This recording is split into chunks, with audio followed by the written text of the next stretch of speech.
Bonjour tout le monde, on va vous présenter aujourd'hui le nouveau Xperia T, qui est donc le prochain mobile de la gamme Xperia. C'est un mobile qui va sortir à la fin du mois de septembre, donc vous avez les premiers exemplaires qui sont dispo en pack opérateur. Niveau packaging, on a quelque chose qui est beaucoup plus réduit que sur les anciens modèles, c'est plus compact. On va aller récupérer le smartphone, c'est ce qui nous intéresse. Donc voilà le Xperia T. Là vous avez un modèle en blanc. Ce qu'on peut constater tout de suite au niveau design, c'est l'abandon de la barre transparente qui était présente sur les modèles précédents. Et vous avez un retour au design des Xperia Arc et Arc S, pour ceux qui s'en souviennent, avec un dos qui est légèrement bombé.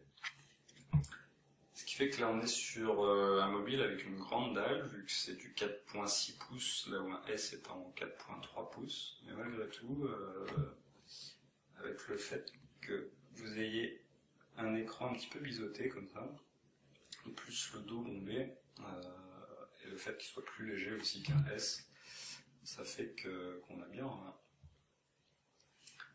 Pour ce qui est des boutons et de la connectique, là vous avez le bouton appareil photo numérique, volume moins, volume plus, le bouton power, ici une petite trappe qui permet de cacher une carte micro SD et votre micro SIM. L'autocollant NFC au niveau du capteur, le capteur photo vidéo HD qui est de 13 millions de pixels sur ce modèle. Au-dessus, vous avez un jack classique, et là, le port micro USB, donc en sachant que c'est du micro USB compatible MHL, ce qui permet de brancher un câble HDMI en sortie dessus.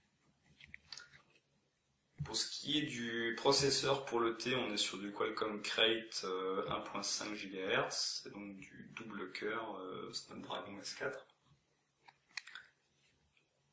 Le système d'exploitation à sa sortie, c'est du Android 4.04. Voilà. Donc on est sur du ICS à la sortie, mais ce sera updaté sous Jelly Bean assez vite. Pour ce qui est des petites modifications, tout à l'heure on a vu au niveau de la barre de slide, vous avez directement les raccourcis son plus Bluetooth, plus Wi-Fi, plus data. Donc c'est un truc qu'on nous avait pas mal demandé sur les versions précédentes.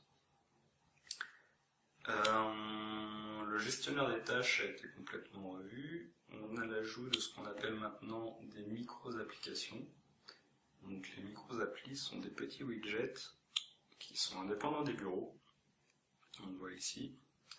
Et que vous pouvez par exemple mettre en raccourci sur un écran. Donc voilà pour le T.